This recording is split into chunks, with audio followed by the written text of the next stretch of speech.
who is Nigeria's president now isn't only a drug criminal, but potentially someone who potentially has committed identity theft, right? This issue is in court now in Chicago and in Nigeria. And I just think it's amazing that for more than 30 years, he's somehow been able to sort of get away with all of this without being asked these questions. I think this is the first time his feet are actually being put to the fire. It's a pity that under Nigerian law, he was actually able to be sworn into office before these legal challenges could actually be completed. But I guess someone has to do the job. So here we are.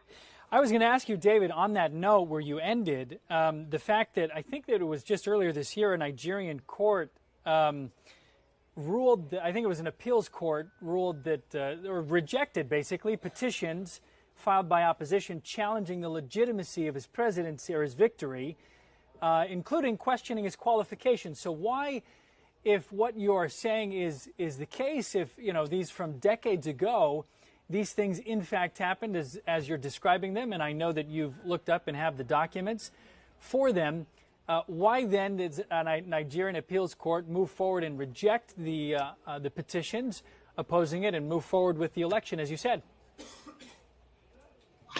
So an unfortunate thing about the justice system in Nigeria is, first of all, it's not independent. The judiciary is actually not independent of the executive. The executive controls the money of the judiciary.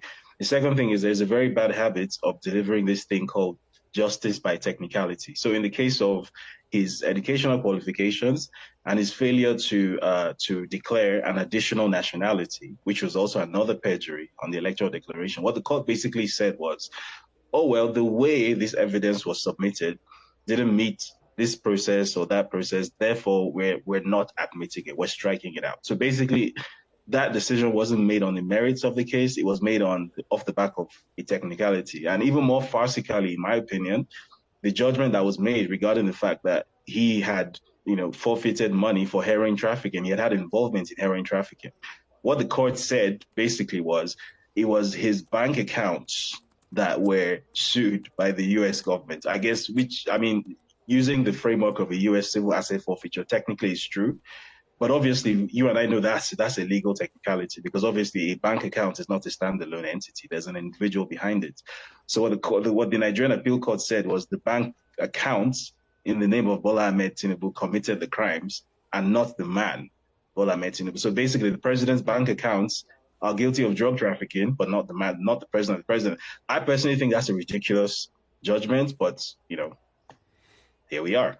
David, we have only a couple more minutes, but I wanted to ask you about the documents the FBI here in the States, of course, now says that they're going to release on President Tinubu and your role in helping that to happen.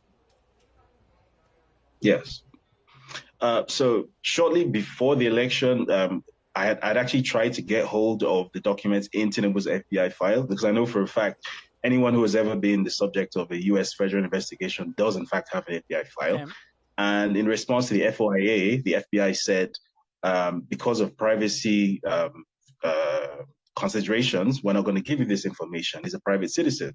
So after the election, which he purportedly won, he's no longer a private citizen. He's now a public official. So we sent, and in conjunction with a gentleman called Aaron Greenspan, who runs a website called plainsight.org, you might be aware of it. He's based in San Francisco.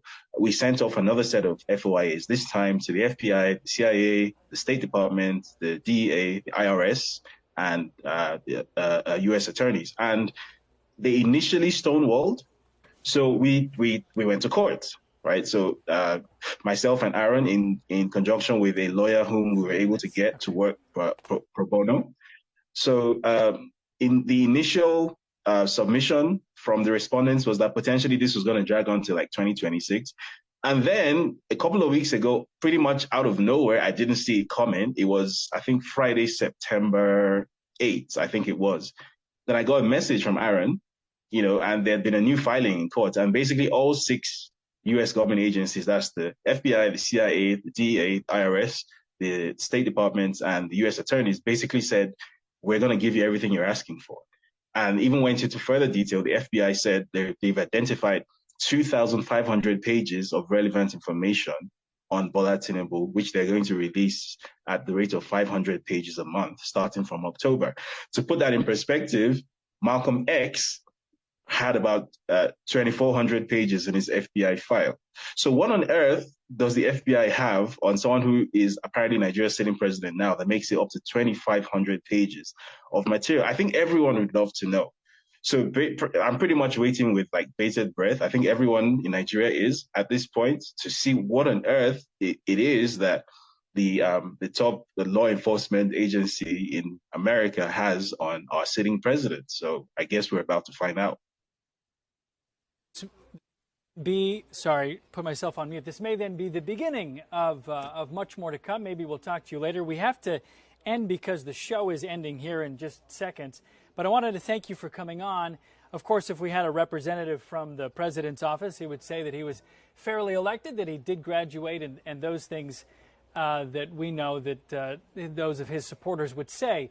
But as you mentioned, and we can see this, the FBI has said this, they are going to release all these documents, and so we will be watching, and perhaps we'll have you on later.